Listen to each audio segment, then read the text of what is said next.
welcome back to the Checks Daily. Time now for our roundtable. Dan Pazder joins us now from OSPCA, an agent here in Peterborough. And we're talking about a certain trap that was found. I mentioned that it was found yesterday. It happened on Sunday. Yep. Correct? That's correct. Tell me a little bit about the call that you guys got and what happened from there. Okay, so on Sunday morning around 9 o'clock, I received a call from the police as well as members of the public calling into the Humane Society about how they saw a rabbit going across the street caught in a trap, and it was dragging it across the street and caused them to all awaken to this noise, right? So I went out there just after 9 o'clock and the rabbit was gone. So we were looking for it, myself and a couple of the neighbors in the area, searched some of the backyards, couldn't find it. As we were in one of the backyards, we heard the rabbit screaming from the street behind them. And it's a terrible noise. Oh, it makes your hair go right up on the back of your neck. I haven't heard it, but I've heard I it don't before. want to. It's an awful, awful noise. Yeah. Now, what was the neighborhood again? It was on I think it was Franmore. Armour and Franmore. Okay, so kind of near Tass area. Yeah, exactly. Okay. Just on your way going out of town.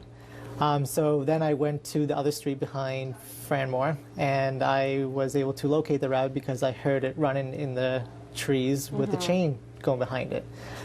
This poor little rabbit was screaming and was very, I guess, in a lot of pain, right? Because its one leg was completely fractured and was barely hanging on when it was caught in the trap. So then I brought it back to the Humane Society, and after looking at all of its injuries, because 3 of the legs were all torn up, then it's the best thing for that rabbit to be humanely euthanized. So we end the misery of that rabbit quickly, painlessly. Now we have a trap here. Tell me about this. This is a similar type, correct? Yeah, so this isn't the exact trap that the rabbit was caught in, but it's a very similar one, okay? It's about the same size, and it's from another case, okay? I just didn't want to bring that trap from that case to jeopardize the case, okay?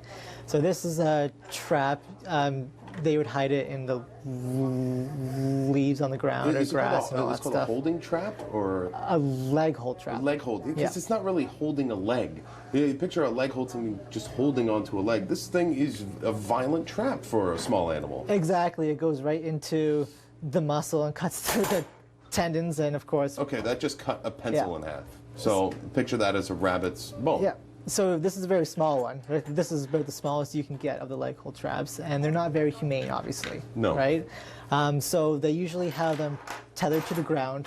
So once they get caught in it, they're stuck there, right? This one, unfortunately, was not caught, and it allowed the animal to wander off. Right.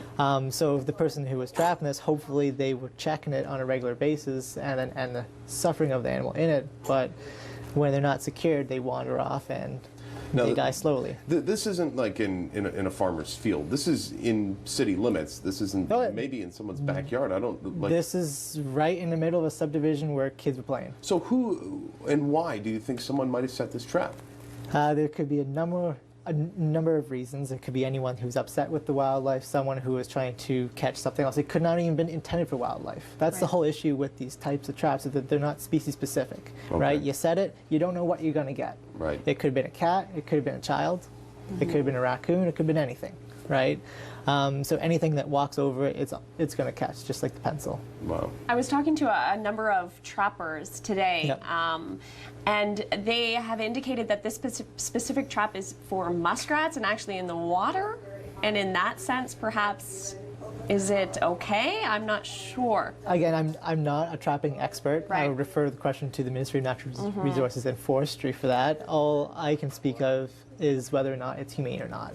And obviously, it doesn't look like it. So Right. the investigation is obviously commencing as we speak to try and find who was responsible for setting this trap. What are the sort of fines and penalties that someone can face for something like this? Well, it depends on what information we get from the public. If it leads to arrest and conviction, they could be looking through getting charged through the OSPC Act or even the Criminal Code of Canada. Wow. So with that, they can get jail time and a probation of owning animals. Wow. And it could be for a couple years or it could be there for the lifetime. It all depends on the legal system and what the justice of the peace decides that he deserves or she deserves.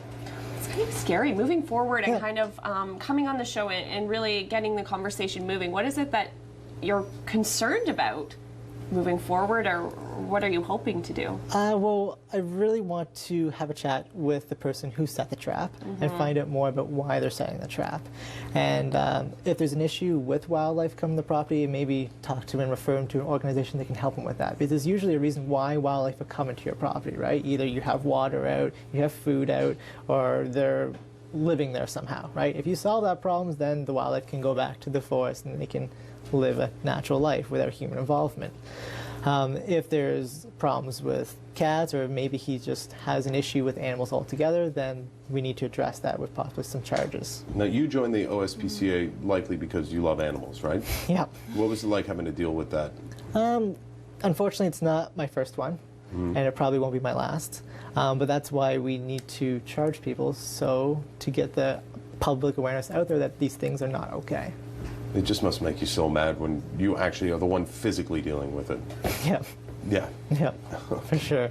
It's quite traumatic seeing an animal caught in a trap and screaming for its life. Yeah. Well, I could just imagine. I mean, Yeah. with the pencil there, that was quite something. Well, thank you for joining us here today and getting the conversation going. Okay. Appreciate it. Thank If you. anyone, how do they get in touch with you if they have any information? If anyone knows any information about this case or another issue in the city or county of Peterborough or anywhere in the province of Ontario, they can call 310-SPCA and make a complaint for animal cruelty or neglect 24 hours a day, 365 days a year. And if they have a specific concern about trapping, they can also call the Ministry of Natural Resources and or Crime Stoppers. And all those complaints either come back to the animal side of things, us at the OSPCA, or the trapping side at the MNR. Dan, thanks for being here today. Really Stay tuned at 6. Sarah Deeth actually has more on this story. More coming up after Thanks. this.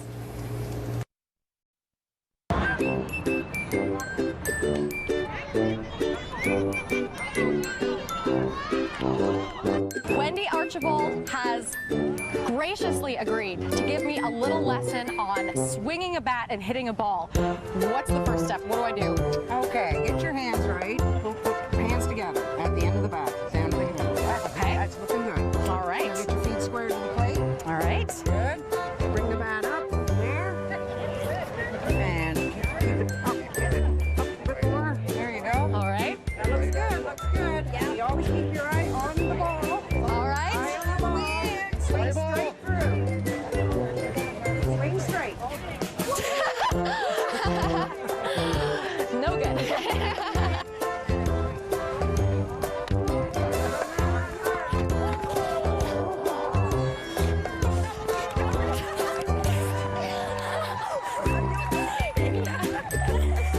Wipe it off. Oh dear.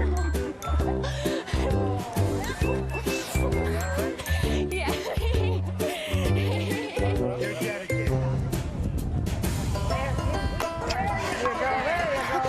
Perfect.